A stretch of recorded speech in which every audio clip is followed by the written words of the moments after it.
আসসালামু আলাইকুম ওরহমতুল্লাহি ওয়াবারাকাতুহ। আজকে আমরা শিখতে চলেছি ইলমে নাহুর একটি গুরুত্বপূর্ণ অধ্যায় নিয়ে, যে অধ্যায়ের নাম কালিমাতুন। কালিমাতুন এটি আরবি শব্দ। এই শব্দের অর্থ যে শব্দ, এই শব্দের অর্থটাই শব্দ, কিন্তু এটুকু দিয়ে তো আমাদের আর হবে না, বোঝা যাবে না।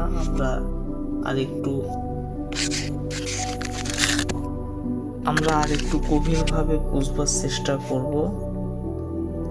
কালিমাতুন শব্দের শাব্দিক অর্থ জখম করা, ভাব সৃষ্টি করা।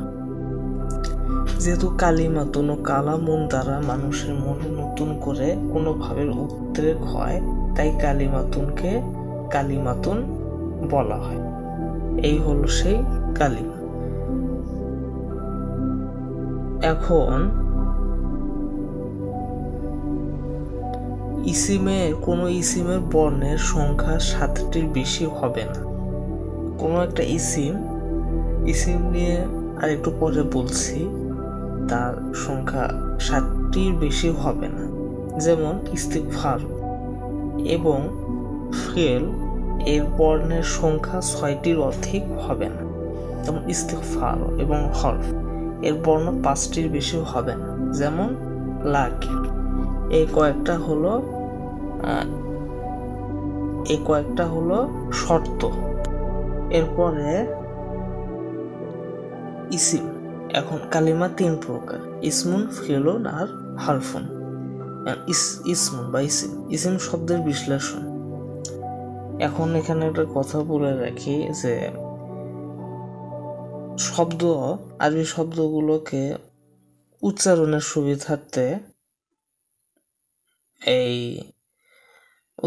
সুবিধার্থে শেষের যে শব্দ থাকে তা উচ্চারণ করা হয় না।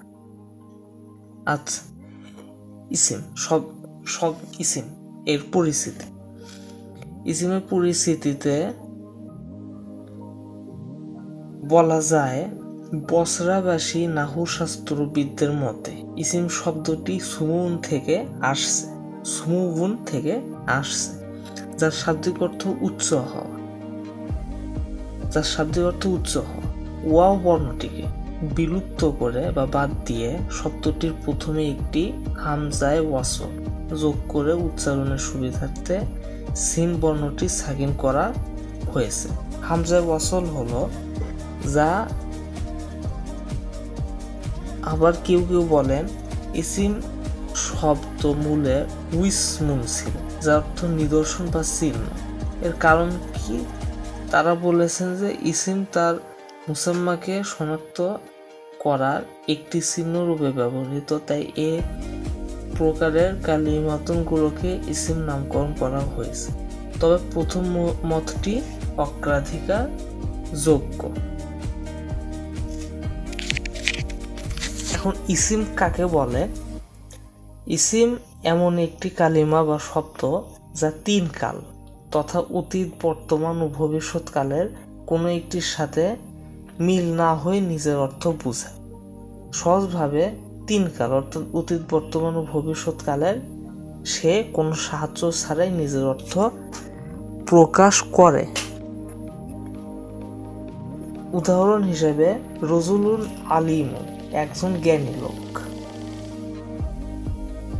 এখানে রজুলুন আর আলিমুন উভয়টি ইসিম তথা বিশেষ্য। এরপরে উদাহরণ হিসেবে আরো আছে জাইদুন, অর্থাৎ কারণ কোনো ব্যক্তির নাম। মিফতাহুন, অর্থাৎ চাবি কোনো বস্তুর নাম, ইত্যাদি। এখন আমরা জানবো ফেল সম্পর্কে। ফেল শব্দের অর্থ হলো ক্রিয়া। গ্রন্থকার ফেলের সংজ্ঞা দিতে গিয়ে বলেন, কালিমার মধ্যস্থিত অর্থটি কোনো না কোনো কালের অর্থ দেবে এবং ওই কালের সাথে এর একটি সম্পর্ক থাকবে, যা অর্থাৎ এখানে বোঝাচ্ছে যে কালিমা বা শব্দ তিন কালের কোনো এক কালের সাহায্য নিয়ে নিজের অর্থ প্রকাশ করে, অর্থাৎ যার তিন কালের কোনো এক কাল ছাড়া যার চলে না। উদাহরণ হিসেবে দরবা একটি কালিমা, এর অর্থ আছে যেটা হলো সে প্রহার করলো। তারপরে এটা তো গেল। এখন হরফুন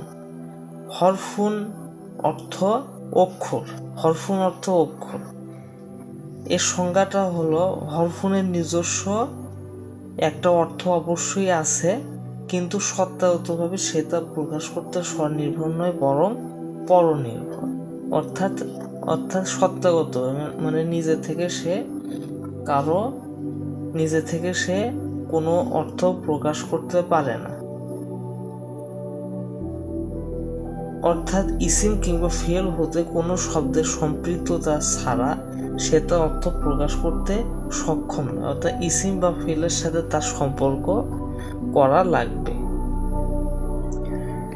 তো এই পর্যন্তই। এখন একটা কথা যা বলা বাহুল্য, তা এই যে ইসিম যেটা রয়েছে, এটি একই সাথে তিনটি বাংলা ব্যাকরণের অর্থ দেয়। বাংলা ব্যাকরণের তিনটি পদের প্রকারের অর্থ দেয়, যা হলো বিশেষ্য, বিশেষণ এবং সর্বনাম। তো আজকের মতো এই পর্যন্তই। আসসালামু আলাইকুম।